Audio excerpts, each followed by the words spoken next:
Hello friends, എല്ലാവർക്കും മിനിസിലേക്ക് സ്വാഗതം. ആന്ധ്രാപ്രദേശിലെ അനന്തപൂർ ഡിസ്ട്രിക്റ്റിൽ പെനുകൊണ്ട എന്ന് പറയുന്ന ഒരു സ്ഥലത്താണ് കിയയുടെ ഇന്ത്യയിലുള്ള ഫാക്ടറി സ്ഥിതി ചെയ്യുന്നത്.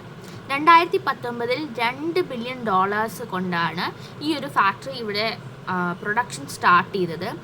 536 ഏക്കറിലാണ് ഈ ഒരു ഫാക്ടറി ടോട്ടലി സെറ്റിൽ ചെയ്തിരിക്കുന്നത്. കാരൻ, സെൽറ്റോസ്, സോണറ്റ് പോലുള്ള അതുപോലെ വേറെ പല മോഡൽസും കിയയുടെ പല മോഡൽസും ഇവിടെയാണ് പ്രൊഡ്യൂസ് ചെയ്യുന്നത്.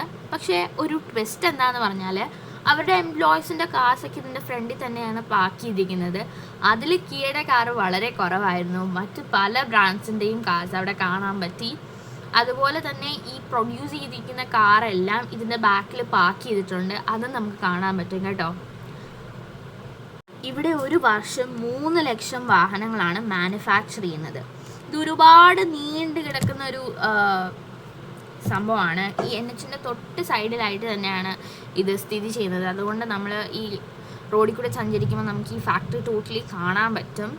അതുപോലെ തന്നെ ഇവരിവിടെ പല മോർണിംഗ്സ് ഡ്രൈവ് ചെയ്യുമ്പം ഫോൺ യൂസ് ചെയ്തെന്നുള്ള വാർണിങ്സ് എല്ലാം കിയയുടെ ഈ ഒരു പേര് വെച്ചിട്ടാണ് ഈ ബോർഡുകളെല്ലാം ഉള്ളത്. ഒരുപാടുണ്ട് കേട്ടോ ഈ റോഡിൽ. അതുപോലെ തന്നെ ഈ ഒരു ഫാക്ടറിയുടെ അടുത്തായിട്ട് ഒരു കൊറിയൻ കട സ്ഥിതി ചെയ്യുന്നുണ്ട്. Korean skin care products, Korean food, അതുപോലെ കൊറിയൻ്റെ കുറച്ച് സംഭവങ്ങളൊക്കെ ഈ കടയിൽ കിട്ടും. ആ കടയുടെ വിഷ്വൽസ് നമുക്ക് എടുക്കാൻ പറ്റിയില്ല. കിയ ഹ്യൂണ്ടായി മറ്റൊരു കാർ ബ്രാൻഡാണ്. അവരുടെ അണ്ടറിൽ വരുന്നൊരു ബ്രാൻഡാണ്. ഇതൊരു കൊറിയൻ ബ്രാൻഡാണ്. അതുകൊണ്ടാകാം കൊറിയൻ ഷോപ്സ് അവിടെ ഉള്ളത്. അപ്പോൾ എന്തായാലും താങ്ക് യു ഫോർ വാച്ചിങ്.